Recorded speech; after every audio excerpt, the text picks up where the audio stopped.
the Mario! Hello my lovelies, it's Jimbo TFU, or Jim Botfu if you prefer here, talking to you from a rainy and generally wet and windy London. We were having a heat wave the other day, but that seems to have passed, so that looks like it's our summer, been and gone in the course of a week. Okay, so let's have a look at the rest of what I've got. Medal of Honor Frontline. This is very, very good. This is, it's not based on it, it's not officially, but it's very similar to Saving Private Ryan. Some of the locations are taken directly from the film, such as the first assault on Omaha Beach on D-Day in Normandy, and also later Siege in a town. It's a very good first-person shooter, quite linear. There's not much opportunity to kind of explore, which would have been quite cool in a kind of World War II battlefield.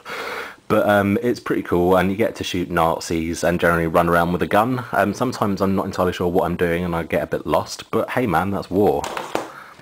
Mystic Heroes. I bought this because it was only £1.98 or something from Blockbuster Video. And it's okay. It's like if you played Dynasty Warriors on the PlayStation 2, or maybe it was on the Xbox as well, it's that kind of thing. It's kind of a hack and slash game where you kind of go around with a big stick going ha ha ha, and casting magic spells and things, and generally kicking the shit out of a lot of people who probably deserve it for one reason or another. I shouldn't warrant. But it's okay. It's nothing amazing, but it was certainly okay for £2 or whatever that is in dollars. I don't know. Terminator 3, The Redemption. This is very underrated, I think. I think people were quite suspicious of it because the first game based on Terminator 3, which was called Rise of the Machines, was a big pile of piss. And so when this came out, people were like, "Oh, it's just piss part 2, I can't be arsed." But it's actually really good. It's the gameplay is kind of divided into 3 different sections. There's third-person shooting, which is a bit like Gears of War type thing. Reminded me of that. And then it seamlessly transfers to vehicle-based action, where you can pilot around all sorts of things, from a big, massive, fuck-off hunter-killer thing to tiny little bikes and stuff like that. And you play as Arnie, which is always good fun. And there's also on-rails shooting sections as well. And it kind of follows the plot of Terminator 3, but it deviates from it as well.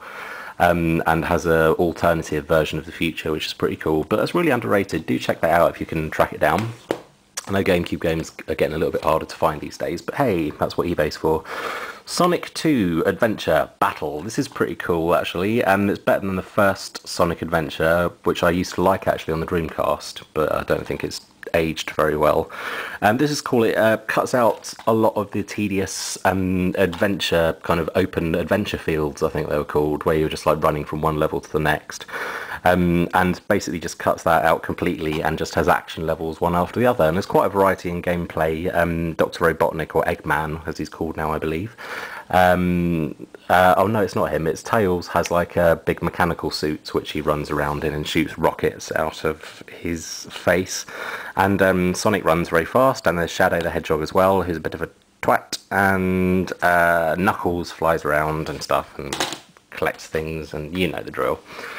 Star Wars The Clone Wars. As you know, I'm a bit of a Star Wars nut, so I have to get most Star Wars games when they're around. And this is one from a few years ago. It's okay. It's a kind of vehicle-based combat.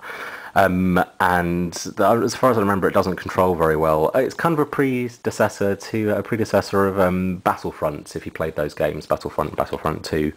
It's not quite as good, and the on-foot sections where you play as the Jedi, as far as I remember, are pretty poor. It kind of feels like you're controlling a tank, even when you're not controlling a tank, if you see what I mean. And they can't jump either. They're kind of arthritic Jedi, which is a bit of a shame. Zelda The Wind Waker. I really enjoyed this, actually. I was a bit dubious about it at first, as I think a lot of other people were, because I was thinking, oh, it's going to be like a kiddie version of Zelda, it's going to be oversimplified, and it's not going to be the brilliance that we're used to. But it's actually really good fun. After you get over the cel-shaded graphics, you actually think they kind of suit Zelda pretty well, because the SNES Zeldas were pretty cartoony. And it's good fun, all apart from the sailing sections, where you have to sail by changing the direction of the wind, which you do using a Wind Waker, which is like a little baton. You conduct the winds. And that's pretty dull, as far as I remember, because you have to do it all the time. This is cool, though. This comes with some extras. What's that? Yeah, Ocarina of Time on disc, which is cool, and also comes with the Master Quest, which is another version of Ocarina of Time. I think it's a slightly different version with the dungeon layouts are slightly different and the bosses are a bit harder or something, but I think it's quite similar. Peter Jackson's King Kong, the official game of the movie. What a snappy title. This is actually quite good fun. Again, it's a linear first-person shooter in a kind of Medal of Honor type of way, but instead of shooting Nazis, you're shooting dinosaurs, which makes a change. And you also get to play as King Kong and generally smash shit up, which is always good fun. As far as I remember, the graphics are very, very good, and it's a game full of set pieces. I'd say it goes from kind of one cool moment to the next. It's a bit like playing an interactive film, I guess, which is good for a film tie-in. Prince of Persia: Warrior Within. I could not get on with this. I don't know why. I just had some kind of complete mental block with this game. I kept trying to play it, and then I just get bored and couldn't be bothered, or I get stuck, and I don't think I played it for more than about an hour all in all, which is a shame because I should, and it's got pretty good reviews. Apparently the next generation Prince of Persia games are supposed to be good. I haven't played them. I still only played the originals, really, so let me know if you guys know anything about that, if it's worth playing. The Incredibles. I haven't actually played this yet. I bought this the other day again. £1.98 seems to be the choice price for GameCube games at the minute. I got this on Blockbuster Video. I really like the Incredibles film. I guess this is going to be kind of a kiddie type tie-in, so I'm not really expecting too much from it. But it might be alright for 5 minutes or so. And if not, I've got a nice shiny Incredibles themed coaster to rest my mug of tea on.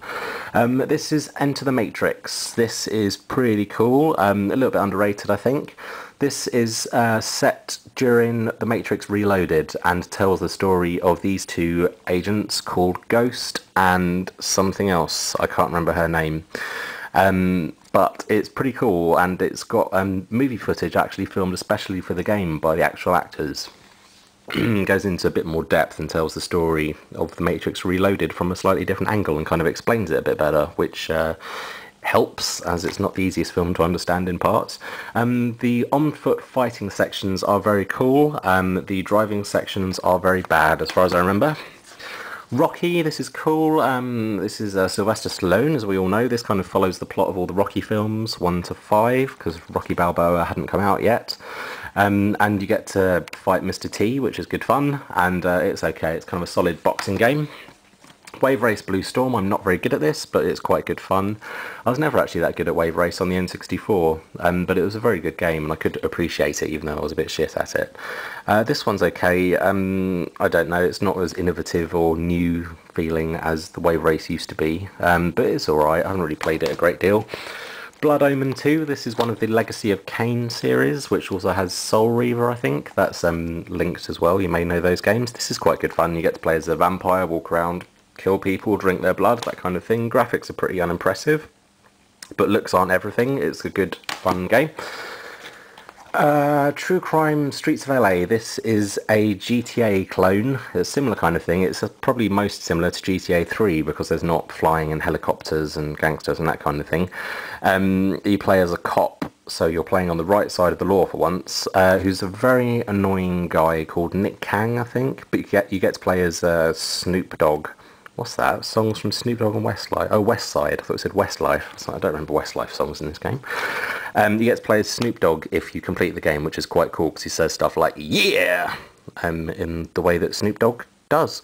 And the fighting section's good, good shooting sections, good aiming system where you can slow down time and shoot out people's nuts and that kind of thing. I've just knocked all the games over.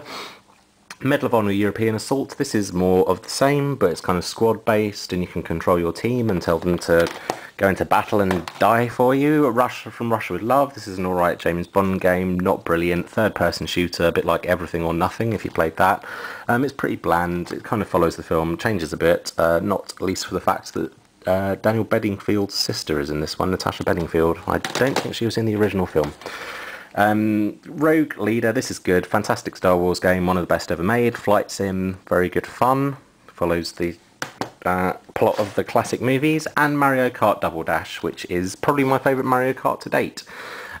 You have two people in each kart, one controls the weapons and one drives, and you can swap over, and it's just really fluid, Very well made game, very nicely put together, good set of characters, good fun, and amazing multiplayer. So that is the end of my GameCube collection at last. I will show you my Wii collection in the future, and I will see you in a future video. Take it easy, goodbye.